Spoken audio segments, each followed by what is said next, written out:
నమస్తే. ఇన్నాళ్ళు నన్ను సపోర్ట్ చేస్తూ, ఎంకరేజ్ చేస్తూ మీ ప్రేమని నాకు అందిస్తున్న ప్రతి ఒక్కరికి కృతజ్ఞతలు. అలాగే ఈ వీడియో కూడా ఖచ్చితంగా మీకు ఉపయోగపడుతుంది. లైక్, షేర్ అండ్ సబ్స్క్రైబ్ చేసి మీ సపోర్ట్‌ని నాకు అందించండి. అలాగే ఈ వీడియో పట్ల మీకున్న అభిప్రాయాన్ని కామెంట్ సెక్షన్‌లో కామెంట్ చేసి తెలియజేయండి. ఇప్పుడు వీడియోని చూద్దాం. నమస్తే. ముందుగా ప్రేక్షకులకి శ్రీ క్రోధినామ సంవత్సర ఉగాది శుభాకాంక్షలు. మరి ఈ క్రోధినామ సంవత్సరం ద్వాదశ రాశులకి కూడా ఎలాంటి ఫలితాలను ఇస్తోందో మనకు తెలియజేయడానికి మనతో పాటు సిద్ధంగా ఉన్నారు ప్రముఖ ఆధ్యాత్మికవేత్త, వాస్తు జ్యోతిష పండితులు నిట్టల ఫణిభాస్కర శర్మ గారు. మరి వారి ప్రిడిక్షన్స్ ని ఇప్పుడు చూద్దాం. ధనుసు రాశి వారికి క్రోధినామ సంవత్సరం ఎలా ఉండబోతోందో ఇప్పుడు చూద్దాం. వీక్షకులందరికీ నమస్కారం. అందరికీ కూడా శ్రీ క్రోధినామ సంవత్సర ఉగాది శుభాకాంక్షలు. ధను రాశి వారికి ఈ కొత్త సంవత్సరంలో గోచార ఫలితాలు ఏ విధంగా ఉండబోతూ ఉన్నాయి అనేటువంటి విషయాన్ని నేను రాసినటువంటి భవిష్య దర్శిని అనేటువంటి పుస్తకాన్ని అనుసరించి ఈ వీడియో ద్వారా అందరికీ కూడా క్లుప్తంగా తెలియజేసేటువంటి ప్రయత్నం చేస్తారు. ధను రాశి వారికి ఈ సంవత్సరం ఆదాయం 11, వ్యయం 5, రాజ్యపూజ్యం 7, అవమానం 5. అయిపోయి నిజమేనా అండి? మా రాసేనా అండి ఇవి? ఏమంటే మీరు ఆదాయం 11, వ్యయం 5 అంటున్నారు, రాజ్యపూజ్యం 7, అవమానం 5. రాజ్యపూజ్యం ఆదాయాలు ఎక్కువ, లేకపోతే అవమానమును వ్యయం తక్కువగా ఉన్నది నిజంగా ధనురాశేనా అని ఈ రాశి వాళ్ళందరూ 1-2 సార్లు చూసుకుంటారు. మనం గతంలో కూడా చెప్పాం, 2020 మొదలుకొని ప్రతి సంవత్సరం ధనురాశి ఏ విధంగా రూపాంతరం చెందుతుంది. నిజానికి ధనురాశి కాదు, ప్రతి రాశికి నేను అలాగే చెప్తాను. అయితే వీళ్ళు ఎక్కువ ఫోకస్ చేస్తారు నా మీద, ఎందుకంటే వీళ్ళకి నాకుండే అనుబంధం అటువంటిది. 2020లో ఈ రాశికి జన్మంలో గురుడు రావడం మంచిది కాదు అని చెప్పి నేను చెప్పాను. నన్ను సరే ఏదో అన్నారు, ఇవి మీరు ఎలా చెప్తున్నారు, మిగతా వాళ్ళందరూ బాగుందని. తర్వాత ఈ ధనురాశికి మిగతా రాశులకి మనం చెప్పేటువంటి ఫలితాలని నిక్కచ్చిగా, అంటే మనం ఎప్పుడు కూడా ఒకళ్ళ మెప్పు కోసం చెయ్యం, నిక్కచ్చిగా మనం ఫలితం మంచి చెడు దాన్ని యాక్సెప్ట్ చేయగలగాలి. జ్యోతిష్యం అంటే అంతే. చెడు ఉంది, జాగ్రత్త పడు, మంచి ఉంది, నీ ఇష్టం వచ్చినట్టు తిరుగు, ఏం పర్వాలేదు, అంతే జ్యోతిషం. తప్పితే బిర్యానీ ఆకులు రాసి కాల్చేస్తే ఏమవుదు. కాబట్టి ఈ విషయాన్ని మీరు దృష్టిలో పెట్టుకోవాలి. కాబట్టి ఆదాయం 11 మీకే, వ్యయం 5 మీకే, రాజపూజ్యం 7, అవమానం 5 కూడా మీదే. అలాగే ధనురాశి వారికి ఈ సంవత్సరం మే 1వ తారీఖు వరకు గురుడు 5వ ఇంట సువర్ణమూర్తి, తదుపరి 6వ ఇంట రజతమూర్తిగా సంచారం చేయబోతున్నారు. శనేశ్వరుడు ఈ సంవత్సరం మొత్తం 3వ స్థానమందు సువర్ణమూర్తిగా సంచారం చేస్తారు. రావుకేతువులు సంవత్సరం మొత్తం 4, 10వ ఇంట తామ్రమూర్తిగా సంచారం చేయబోతూ ఉన్నారు. అయితే ఇక్కడ గత సంవత్సరం ఏమైంది అంటే, దీర్ఘ సంచార గ్రహాల్లో శనేశ్వరుడు, గురుడు అనుకూలించారు ధనురాశి వారికి. ఈ సంవత్సరంలో గురు బలం తక్కువగా ఉంటుంది.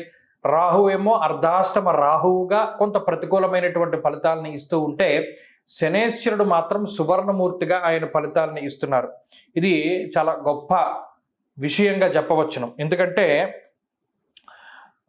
శనేశ్వరుడు ఒక్కరూ యోగిస్తే చాలు. నిజానికి మిగతా గ్రహాలు ఏ విధంగా ఉన్నా, అంటే ఇది రాహువుకి కూడా వర్తిస్తుంది.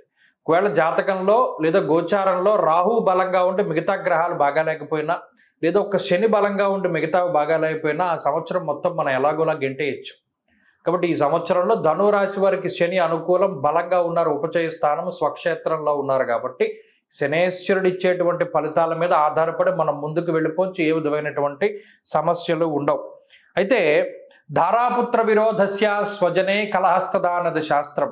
షష్ఠ స్థానం ముందు గురుడు ఉండడం వల్ల అటు జీవిత భాగస్వామితోటి అలాగే సంతానంతో కొంత ఇబ్బందికరమైనటువంటి పరిస్థితులు, అంటే మీరు చెప్పింది వారు వినకపోవచ్చును, అది జరగడానికి అవకాశం ఉంటుంది. అలాగే శత్రువులు పెరుగుతూ ఉంటారు అన్నారు.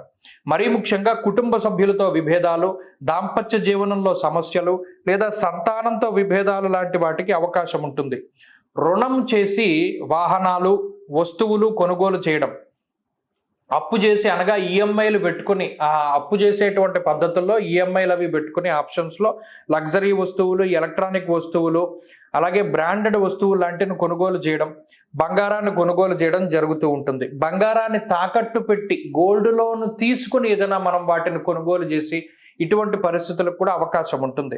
అలాగే శుభ కార్యక్రమాలు చేయడానికి అవకాశం ఉంటుంది. అగ్ని వల్ల, దొంగల వల్ల, ఉన్నతాధికారుల వల్ల కొంత సమస్యలు ఏర్పడడానికి అవకాశాలు ఉంటాయి. అలాగే గురుడు 6వ స్థానంలో ఉండగా స్థూలకాయం రావడానికి అవకాశం ఉంటుంది, అనగా ఒబేసిటీ. అలాగే ఈ పిట్యూటరీ గ్లాండ్ అని ఒకటి ఉంటుంది. ఆ పిట్యూటరీ గ్లాండ్ పాడైపోయి దానివల్ల థైరాయిడ్లు, లేదా జెనెటిక్ పరంగా వచ్చేటువంటి వంశపారంపర్యంగా వచ్చేటువంటి సమస్యలు, ఇన్హెరిటెన్స్లో కొన్ని సమస్యలు వస్తాయి. వాటి పరంగా కొంత జాగ్రత్తలు తీసుకోవాలి. అలాగే శనేశ్వరుని యొక్క తృతీయ స్థాన స్థితి ఎప్పుడూ ఈ రాశి వారిని కాపాడుతూ ఉంటుంది. ముఖ్యంగా గురు రాహువులు ఇచ్చేటువంటి ప్రతికూలమైన వాతావరణం నుండి కాపాడుతూ ఉంటుంది.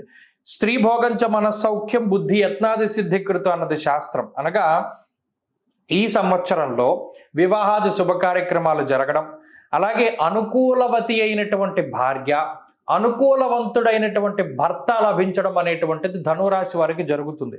ఇష్టపడ్డటువంటి వారితో వివాహం జరగడం లాంటివి, సంతాన సౌఖ్యము, మానసిక ప్రశాంతత ఇవన్నీ కలుగుతాయని చెప్పారు. తలపెట్టినటువంటి కార్యక్రమాల్లో జయము, సొంత ప్రాంతాలకి వెళ్ళడం, పుట్టిన ఊరిలో లేదా స్థిరపడినటువంటి ఊరి యందు నివాసము కొరకై స్థలము లేదా ఇంటిని కొనుగోలు చేసేటువంటి పరిస్థితులు, అలాగే సొంత ఇంటి కళ, ఇల్లు కట్టుకోవడము లేదా కట్టెనీళ్లు కొనుక్కోవడం లాంటివి, అలాగే ఆరోగ్యం బాగుండడం, అలాగే గురువు ఏ విధమైనటువంటి వ్యతిరేకమైన ఫలితాలు ఇస్తున్నారో వాటి నుండి శని మిమ్మల్ని బయటికి లాక్కొస్తూ ఉంటారు. ఉద్యోగ వ్యాపారాల్లో ఎదుగుదల, స్థిరమైనటువంటి ఉద్యోగాన్ని పొందడం, కాంట్రాక్ట్ పరంగా చేస్తున్నటువంటి ఉద్యోగాలు పర్మనెంట్ అవుతూ ఉండడం, మరీ ముఖ్యంగా హాస్పిటల్ స్టాఫ్ కింద పనిచేస్తూ ఉంటారు, వారందరూ కూడా లాభపడేటువంటి పరిస్థితులు ఉన్నాయి. గుర్తింపు పొందడానికి అవకాశాలు ఉన్నాయి. మీ యొక్క కష్టానికి తగినటువంటి గుర్తింపు ఉంటుంది. ప్రత్యేకించి ఏదైనా ఒక షాపులో యజమాని కింద పనిచేస్తూ ఉన్నటువంటి సప్లయర్స్ ఉంటారే, టిఫిన్ షాపుల్లో సప్లయర్స్, మందుల షాపులో సామాన్లు సప్లై చేసేటువంటి వారు, అలాగే మిగతా ఏ ఇతరత్ర సంస్థల్లోనైనా పనిచేసేటువంటి వారికి మాత్రం చాలా మంచి గుర్తింపులు శనేశ్వరుడు ఇస్తాడు. ఎందుకంటే శనేశ్వరుడు ఎప్పుడూ కూడా ఒక ఎంప్లాయీనే, అంటే పనిచేసేటువంటి వాడే. ఆయన అనుకూలించడం వల్ల ఎవరి కిందనైనా పనిచేసేటువంటి వారందరికీ కూడా మంచి ఉన్నతమైనటువంటి స్థితి ఉంటుంది. అలాగే కార్మికులు, కర్షకులు, వ్యవసాయదారులు, శక్తిని నమ్ముకుని పనిచేసేటువంటి వారు, శరీరాన్ని నమ్ముకుని పనిచేసేటువంటి వాళ్ళు, కాయాకష్టం చేసుకునేటువంటి వాళ్ళకైతే ఈ సంవత్సరం చాలా అత్యద్భుతమైనటువంటి ఫలితాలు ధనురాశి వారిలో పుట్టినటువంటి వారందరికీ కూడా ఉన్నాయి. ప్రత్యేకించి పెట్రోల్ బంకులు, డీజిలు, వ్యవసాయము, నూనె, కిరోసిన్ ఇటువంటివి చేసేటువంటి వారు, ఆయా వ్యాపారాలు చేసేటువంటి వారందరికీ కూడా లాభసాటిగా ఉంటుంది. అలాగే నువ్వులు వ్యాపారం, అలాగే ముఖ్యంగా నల్ల నువ్వులు, ఈ గానుగ వ్యాపారం చేసేటువంటి వారు, ఆవు నెయ్యి తయారు చేసేవారు, పాల ఉత్పత్తుల మీద బతికేటువంటి వారు, మిల్క్ డైరీ ఫార్మ్స్ మీద ఉండేటువంటి వారు, వీరందరూ కూడా లాభపడడానికి అవకాశం ఉంటుంది. అలాగే అర్ధాష్టమ రాహు యొక్క స్థితి మాత్రం కొంత ధనురాశి వారిని ఇబ్బంది పెడుతుంది. సాఫ్ట్వేర్ ఉద్యోగంలో ఉండేటువంటి వారికి కొంత స్థానచలనం ఉంటుంది.